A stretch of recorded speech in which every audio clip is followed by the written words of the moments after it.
මං හිතන්නේ මේ පිටසක් කුල්චි වෙන්න මාත් එක්ක හැප්පෙන එක ඇත්තට ලේසි වෙන එකක් නෑ. ඒ චුට්ටා මං අලුත් මලුත් මැජික් එකක් හොයාගත්තා. දෙයක් කොහොමද අතරදහන් කරන්න කියලා. වෙලාවට මොකක් හරි බොරුවක් හොයාගෙන ඉන්නේ නැති. බොරු නෙමෙයි මේ බලන්න. ඕ මේ කට්ටු චුට්ටිගේ මේ මැජික් බලෙන් මගේ මේ අතේ තියෙන චොක්ලට් කෑල්ල නැති වේවා. දැක්කනේ ඕකම තමයි වගේ මේ බීමකටත් වෙන්නේ. අන්න බලන්න දැන් ඒකත් අතරදහන් වෙනවා.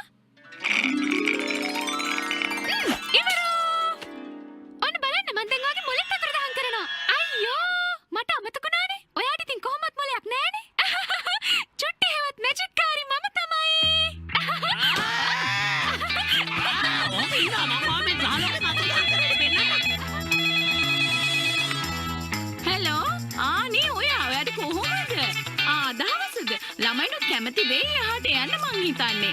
දැන් ඔයාට මගේ බේරෙන්න වෙන්නේ නැහැ පිටසක්ලී. ඔබ ඉන්නා. ළමයිනේ අද අපිට හවසට බන්ටි මල්ලිලාගේ දිහාව එන්න කියලා කිව්වා. ඕගොල්ලෝ කැමතිද යන්න? කොහේ යනවා කියලාද කිව්වේ? මුළු හවසම ඒගොල්ලන් ගෙදර යනවද? එයාලගේ ගෙදර යනවා.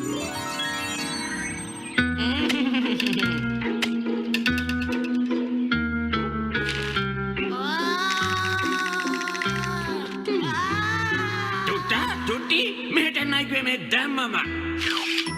හරි මෙන්න වගේ පාට පැන්සල ආම තියාගන්නකෝ.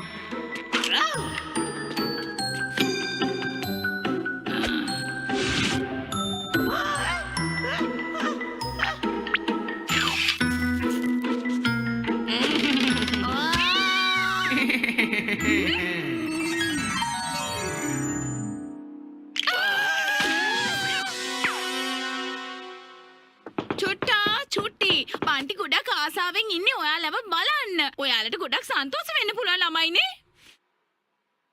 මන්න තව අවුරුදු 2000කින් තමයි මේ දොර අරින්නේ. අයියෝ මොකද්ද ළමයිනේ බන්ටි මල්ලි කියන්නේ රත්තරන් වටින පුතෙක්නේ. එයා හරි හොඳයි. ඔයා තාම හරියට දන්නේ නැහැ එයා කවුද කියලා. ඔව් එයාත් හරියට පිටසක් වල ජීවෙක් වගේ. එයා මේ පෘථිවියට ඇවිල්ලා වෙස්සලාගෙන ඉන්නේ. හරියට අපේ අක්කා වගේ. ඔයාලේම අවුෙන්න එපා. අපි දිගටම මේ කාමරේටම වෙලා ඉන්නවා. අයියෝ එහෙනම් ඉතින් දැන් මොනවා කරන්නද? අපරාධය අර කෙහෙල් ගෙඩි දාලා හදපු පොඩිම කන්නත් කවුරුත් නෑ. මොකක් කිව්වා? හරියන්න දැක්කා. ඔයාලට නම් ඔය බොරු කියලා මාව හිතන්න කෙලස් වෙන්නේ නැහැ. ඕ ඒක නෙමෙයි චුට්ටි. රිකි කතා කරලා කිව්වා එල්විස් අයියාගේ අලුත් ෂෝ එකක් ඇවිල්ලා කියලා. ඔයා යන්නේ නැද්ද? අනිත් එකනත් මේ ඉන්නේ. දැන් හරි ගිහිල්ලා තම තමන්ගේ බෑග් ටික ලෑස්ති කරගන්නයි කිව්වේ. අපි දවල්ට බත් කාපු ගමන් මෙහෙන් පිටත් වෙනවා. කටියටම කියපු දේ තේරුණානේ? එහෙනම් දැන් වැඩ පටන් ගමු. මොකද කියන්නේ අපි එයාලට කියමුද? ෂුවරකටම කියමු. නැත්තම් අපි දෙන්නම ඉවරයි. ඇත්තම කියනවනම් අපි බන්ටි මල්ලිලා ගෙදර යන්න කැමති නැහැ. එයා අපිට කරදර කරනවා. ඔව් එයා හරියට රාක්ෂයෙක් වගේ කොල්ලෙක්. බොහොම භයානකයි. කරන්නේ මම ඕන නැති වැඩක්ම තමයි. මට හිතෙන විදිහට එයා මෙහෙට ඇවිල්ලා තියෙන මේ ලෝකේ අල්ලගෙන මොකක් හරි විනාශයක් කරන්න වෙන්නේ. ඔව් ඒ කතාව ඇත්ත. අනික එයා මාසෙකට එක සැරේලු නාන්නේ. බොරු නෙමෙයි කියන එක අහන්න. මොනවද කියන්නේ චුට්ටි? නාන්නේ නැත්තේ මමනේ. මං ආයිත් මේ ගෙදරට ආවේ නැත්තම් ඔයා මේක දැනගෙන ඉන්න ඕනේ පූසෝ. ඔයා තමයි මේ ලෝකේ ඉන්න හොඳම පූසා. ඔයා මහත වුණත්, ඔයා ළඟ ගඳ වුණත්, ඔයා තමයි හොඳම කිටි. චුට්ටා. අර මොඩේ ගෙදර යන වැඩේ කැන්සල් කරන්න මං ගාව හොඳ අයිඩියා එකක් තියෙනවා. කියන්නද? මොකද්ද කියන්න බලන්න. අපි දෙන්නම මෙහෙන් පැනලා යමු. පැනලා යන්න කිව්වා. ඔව් ඒ නැතුව අපිට වෙන කරන්න කිසිම දෙයක් නැහැ. ඔයා දන්නවනේ අම්මගේ තාත්තගේ හැටි? යන් කියයි. හොඳයි එහෙනම්. එහෙනම් මේව පටන් ගමු. යමු.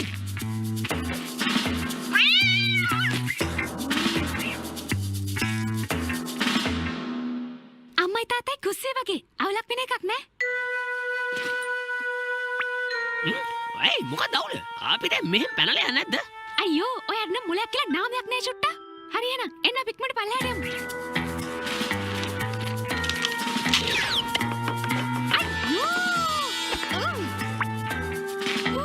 මොනවද චුට්ටිවා මේ මල් පෝච්චයක් බදාගෙන කරන්නේ? මොඩෝ මං කිව්වේ කිසිම සද්දයක් නැතුව එන්න කියලා. ඔයාට ඒකවත් තේරෙන්නේ නැද්ද? එහෙනම් වැඩේ පටන් ගමු. තාත්තේ අපි දෙන්නට සෙල්ලම් කරන්න නංගි එක්ක කරි ඕනේ. අපොයි දෙයියනේ මොකද මේ පාරුනේ කෝ බලන්න මේ හයියෙන් හුස්ම ගන්න ඔන්න බලන්න මං කරනවා වගේ ඔන්න බලන්න. ඒ පඩපටියා මේ කවුරුත් නෑ එන්න. ඔය නික්ම කරලා ඉන්න බැරිද චුට්ටා?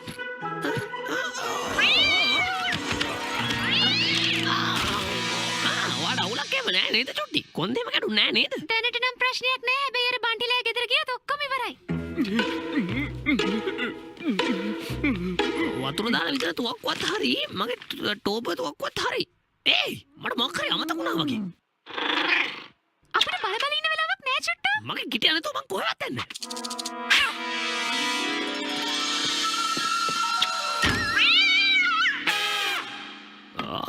අපි කොමාරි මේ පැනගත්ත නැත්නම් හවස් වෙනකොට අර බන්ටිලා ගෙදර තමයි ඉන්න වෙන්නේ. තේරුණාද? දුක් වෙන්න එපා චුට්ටා. මං ගාව තව තෙලකිරි වගේ ප්ලෑන් එකක් තියෙනවා. අපි එහෙනම් ඒ විදිහට කරලා බලමු. හරිද? යේ මරු. කොහොමද ඒක කරන්න කියලා කියන්නකෝ. එන ළමයිනේ දැන් ඉතින් අපි දවල්ට කාලා ඉමු. ඊට පස්සේ බන්ටිලායි ගෙදර යන්නත් තියෙනවා. මේ මොකද මේ? අපොයි දෙයියනේ ඔයාලගේ මූණේ ලබ දාලා මොකද මේ? ඔලුවත් රිදෙනවා, බඩත් රිදෙනවා, ඇස් දෙකත් රිදෙනවා. අනේ මං දැම්මේ මුළු ඇඟම රිදෙනවා. මං හිතන්නේ කොලරාවද දන්නෙත් නෑ. දුක් වෙන්න එපා පැටවුනේ අපි අද හවසට ගෙදර ඉමු.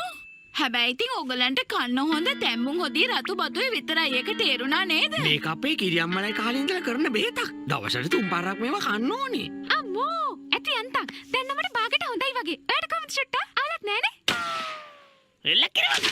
ඊතල වතුරේ මූණට ගහගත්තට පස්සේ මාර සනීපයක් තියෙන්නේ. මට දැන් හිතනවා දුවලා ගිහලා අම්මව බදාගන්න. ඔය ඇත්තද?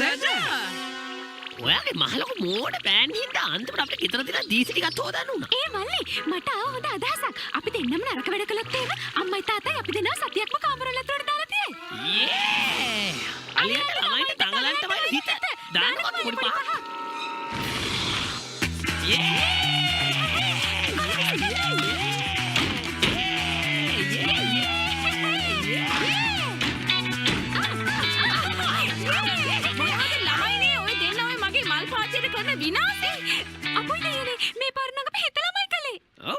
මං හිතන්නේ දැන් අම්මලා අපිට හොඳ දඬුවමක් දෙන්න ඕනේ. එහෙම හොඳයිනේ. ඔව් ඒ කතාව හරියටම හරි. බන්ටිලායි ගෙදරට ගිහිල්ලා ආවට පස්සේ මං කියන්නම් මොකද්ද ඔයගලන් දෙන්න දඬුවම කියලා. දැන් අපි යමු. ඔය කලේ වැඩ. කාර් එකට නගින්නයි කිව්වේ ඉක්මන් කරන්න. ආයෙ නම් මං වගේ මෝඩ ප්ලෑන් වලට අහුවෙන්නේ නැහැ පිටක්කලි. ඔන්න බලනවා දැන් මං වැඩ කරන හැටි. අම්මා ඔහොම ඉන්නකෝ. මට ඔය තුරුල කරගන්න ඕනේ. ඔයා තමයි මේ අභ්‍යවකාශයේ ඉන්න හොඳම අම්මා. මං ඔයාට ගොඩාක් ආදරේ. මට ඕන තරම් වෙලා අම්මට තුරුල් වෙලා ඉන්න පුළුවන්. මගේ හොඳ අම්මා. මගේ සුදු රත්තරන් අම්මා. මමත් ඔයාට මේ ලෝකේ හැම දෙයකටම වඩා ආදරෙයි. හරිද? මට කොච්චර සතුටුද පැටවුනේ? මං චුට්ටිව ගන්නම් ඔයා චුට්ට බල්ල ගන්න. කොහෙද මම මේ අතුරු දාගත්තේ? ඔයා ඒ චුට්ටේ අතර ඉස්සුවද? තාත්තා මං දන්නවා අතර තියෙන තැන. එන්න මගේ පස්සෙන්. ඉක්මන් කරන්න. එහෙම නැතුනොත් බන්ටිලා ගෙදර යන්න පරක්කු වෙයි. මට මතක හැටියට මං ඒක දැක්කේ බාත්රූම් එකේදී. මන් දැන් මේ කොහෙන්ද හංගන්නේ? මල් පාත්තේ හංගන්නද? සාක්කුවේ දාගන්නද? නෑ කාර් එකේ හංගන්නද? අයියෝ මට නම් මංචං. එයාලා කවදාවත් හොයාගන්න නැති තැනක මේක හංගන්න ඕනේ. යේ! මෙතන නෑනේ. මං හිතන්නේ මට වැරදිලා. කෑම කාමරේද? නෑ. අම්මලා කාමරේ ඇඳ උඩ. නෑ එතනත් නෑනේ.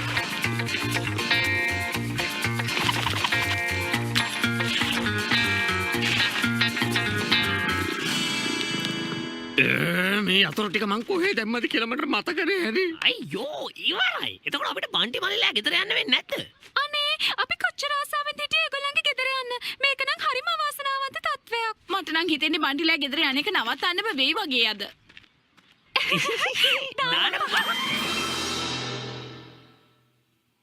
නියමයි කැප්ටන් කරේජ් ඕමම ගිහිල්ල පිට සක්වල ජීවන්න අපම කාශයට යවන්න තාත්තේ ඔයා කැමති නම් අපේ ඔයාලට මැජික් එකක් පෙන්වන්න පුළුවන්.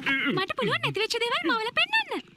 ඔව් හරියට නිකන් කාර්වල යතුරු වගේ ඒවා කෝ ඉතින් කරලා පෙන්නන්න චුට්ටි හේවත් මැජික්කාරී රේන් කට්ටු. තාත්තගේ නැති වෙච්ච කාගේ යතුරු ලැබේවා. මේ ඇහුණද මහත්තයා? ඔන්න ළමයිනේ සුබ ආරංචියක්. බන්ටි එනවලු මේ වීකෙන්ඩ් එකේ අපේ ගෙදර නතර වෙන්න. මම බොරුවට කිව්වේ අපේ මහත්තයා බන්ටිට සරම් පැදිලා හොඳටම අමාරුලු. ගෙදරින් එළියටවත් බහින්න නෑලු. අම්මෝ කොච්චර දෙයක්ද නෝනේ දැන් ඉතින් අපි දෙන්නට ඇති වෙනකන් කතා කරන්න පුළුවන් බන්ටි පුතාට ජය වේවා